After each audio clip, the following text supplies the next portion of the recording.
Assalamualaikum warahmatullahi wabarakatuh. Selamat pagi anak-anak. Bagaimana kabar Ananda dan keluarga? Semoga Ananda dan keluarga di rumah selalu dalam keadaan sehat. Amin ya robbal alamin. Anak-anak, pada video kali ini Bu Vera akan menyampaikan pelajaran IPA tema 3 subtema 2. Nah, di subtema 2 ini anak-anak terdapat dua materi atau dua pembahasan. Yang pertama adalah pelestarian sumber daya alam hayati, dan kedua adalah bagian tumbuhan dan fungsinya. Baik anak-anak, sebelum kita mulai video pembelajaran kita kali ini, seperti biasa, mari kita membaca basmalah bersama-sama. Bismillahirrahmanirrahim. Baik, anak-anak, kita mulai ya. Anak-anak masih ingat tidak? Sumber daya alam hayati itu apa? Ayo diingat-ingat. Betul, sumber daya alam hayati adalah sumber daya alam hidup yang berupa hewan dan tumbuhan. Jadi, kita akan membahas bagaimana cara melestarikan hewan dan tumbuhan. Anak-anak, banyak cara yang bisa kita lakukan untuk dapat melestarikan kelangsungan hidup hewan dan tumbuhan. Berikut Bu Vera akan sampaikan satu persatu. Yang pertama adalah membuat aturan perundang-undangan. Jadi, pemerintah selaku pemangku kekuasaan di negara ini membuat suatu peraturan perundang-undangan tentang pelestarian hewan. Jadi, peraturan perundangan tersebut membahas banyak hal anak-anak. Contohnya, hewan-hewan langka apa yang tidak boleh diburu atau tidak boleh dipelihara secara pribadi. Kemudian hukuman apa yang diberikan jika melanggar peraturan perundang-undangan tersebut. Nah, itu peraturan perundang-undangan itu harus dibuat oleh pemerintah untuk melindungi kelestarian keanekaragaman hewan dan tumbuhan. Yang kedua, melakukan penyuluhan atau kampanye tentang pentingnya pelestarian hewan. Jadi, tidak hanya sebatas membuat undang-undang anak-anak, karena kebanyakan masyarakat secara umum kan tidak mengetahui tentang detail isi undang-undang tersebut. Jadi, tetap diperlukan adanya penyuluhan atau kampanye kepada masyarakat umum tentang pentingnya pelestarian keanekaragaman hewan dan tumbuhan. Yang ketiga adalah penetapan hutan lindung. Apa itu hutan lindung, Bu Vera? Hutan lindung adalah hutan yang berfungsi sebagai resapan air anak-anak. Selain itu, hutan lindung juga berfungsi untuk mencegah erosi. Nah, apa itu erosi? Erosi adalah pengikisan tanah yang disebabkan oleh aliran air. Bisa aliran sungai atau aliran air hujan yang terus-menerus. Nah, selain itu, hutan lindung juga berfungsi sebagai habitat makhluk hidup, baik hewan ataupun tumbuhan. Kemudian, hutan lindung juga berfungsi sebagai menjaga tata guna air. Itu ya fungsi dari hutan lindung. Selanjutnya adalah hutan wisata, menetapkan hutan wisata. Kalau hutan wisata merupakan sebuah hutan produksi guna diambil manfaatnya dan dapat digunakan untuk objek wisata. Jadi begini anak-anak, hutan wisata itu hasil kayunya bisa dimanfaatkan, tapi tetap harus mengikuti peraturan perundang-undangan yang berlaku. Tidak bisa dimanfaatkan sesuai dengan keinginan pribadi masing-masing, tidak bisa. Jadi ada tetap aturan yang harus diikuti ya. Selanjutnya adalah taman laut. Taman laut ini ditetapkan atau didirikan bertujuan untuk melindungi wilayah laut.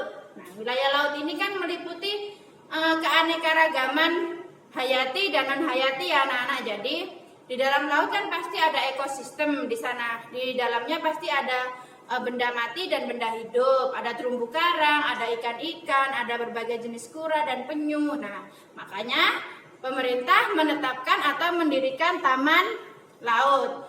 Salah satu taman laut yang terkenal adalah Taman Laut Bunaken di Sulawesi Utara.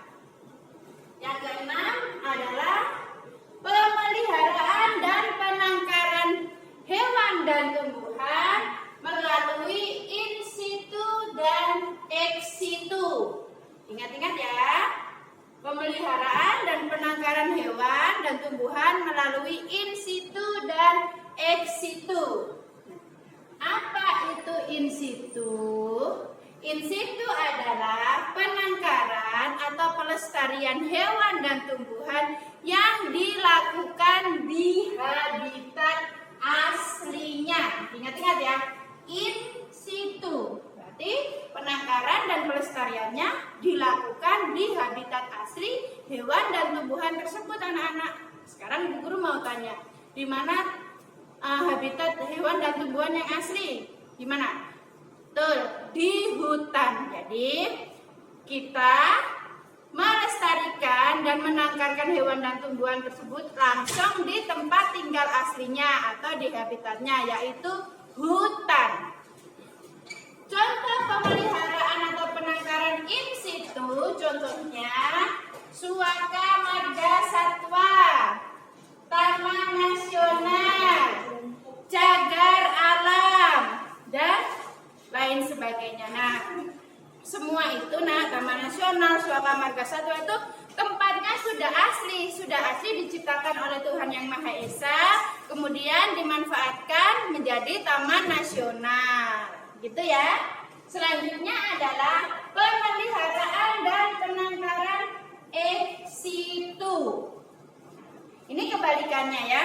Kalau in situ tadi pelestarian di dalam habitat aslinya, kalau ex situ adalah pelestarian makhluk hidup atau hewan dan tumbuhan yang dilakukan di luar habitat aslinya.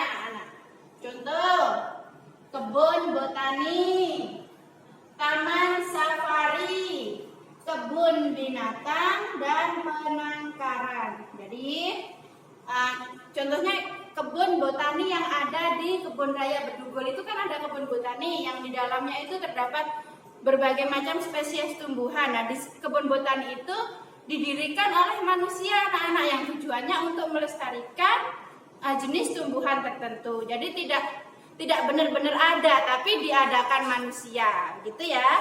Kemudian contohnya taman safari, kebun binatang, dan penangkaran. Itu juga termasuk pelestarian ex situ, di luar habitat aslinya. Nanti kalau masih belum jelas, coba dengarkan pelan-pelan, dibaca materinya, insya Allah bisa. Pembahasan yang kedua pada subtema 2 ini adalah membahas tentang bagian tumbuhan dan fungsinya. Maaf. Bukan tumbuhan anak-anak, maaf ya. Hewan. Maaf ya. Dari tadi kita membahas tentang binatang, masa sekarang tumbuhan. Maaf ya anak-anak. Kita akan membahas tentang bagian tubuh hewan dan fungsinya. Yang pertama adalah ikan. Anak-anak, materi ini bisa anak-anak lihat gambarnya di halaman 178 di buku paket kalian. Nah, ini ya.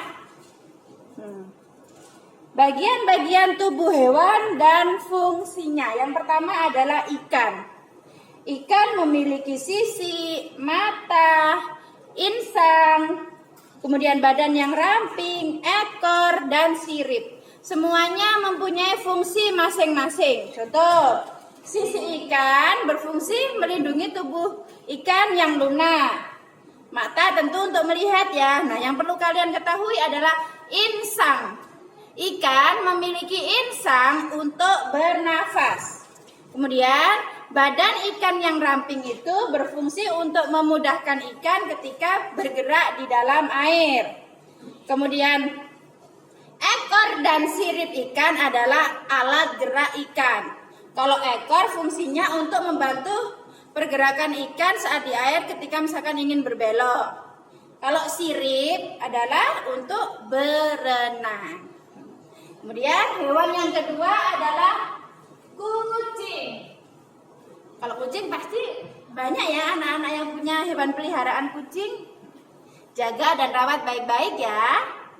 Sekarang bagian-bagian kucing. Kucing memiliki telinga. Telinga ya pasti sama fungsinya seperti kita ya, untuk mendengar. Kemudian mata untuk melihat, hidung untuk mencium bau atau membau, dan misai. Nah, misai itu apa Bu Guru? Misai itu kumis pada kucing. Iya kan? Kucing punya kumis bentuknya sangat kaku. Jadi dia seperti rambut tapi dia lebih kaku. Nah, itu namanya misai. Misai ini berfungsi untuk kucing mendeteksi atau mengetahui keadaan di sekitar kucing. Selanjutnya, tubuh kucing ditutupi oleh rambut. Nah, rambut ini menutupi tubuh kucing agar dia tidak kedinginan saat hujan. Selanjutnya adalah ekor yang berguna untuk keseimbangan. Kemudian kaki sebagai alat gerak kucing. Jadi pakai lari, pakai jalan, dipakai memanjat pohon, itu memakai kaki. Nah, hewan selanjutnya adalah, bentar ya sayang, burung. Santai saja ya belajarnya ya. Nah, bagian-bagian burung ya hampir sama seperti bagian hewan yang lain. Ada mata, ada lubang hidung burung ya sama untuk membantu bernafas. Kemudian paruh. Nah, burung memiliki paruh yang fungsinya untuk mengambil makanan atau mencari makan. Nah, anak-anak, paruh pada berbagai hewan, contohnya pada burung pipit, burung elang, ataupun pada ayam dan lain sebagainya, itu bentuknya berbeda-beda. Nah, bentuk paruh ini anak-anak tergantung dengan jenis makanan dari si hewan tersebut anak-anak ya. Kemudian selanjutnya adalah bulu. Bulu menutupi tubuh burung untuk menghilangkan hawa dingin. Selanjutnya sayap sebagai alat gerak untuk terbang. Kemudian kaki, alat gerak untuk berjalan. Selain itu, kaki pada burung juga digunakan untuk mencengkram mangsanya. Contohnya burung elang ya.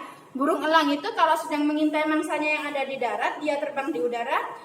Ketika dia menyampai darat atau ingin mencapai hewan yang akan diterkam, nah dia menggunakan cakarnya atau kakinya yang tajam-tajam itu. Selanjutnya adalah ekor.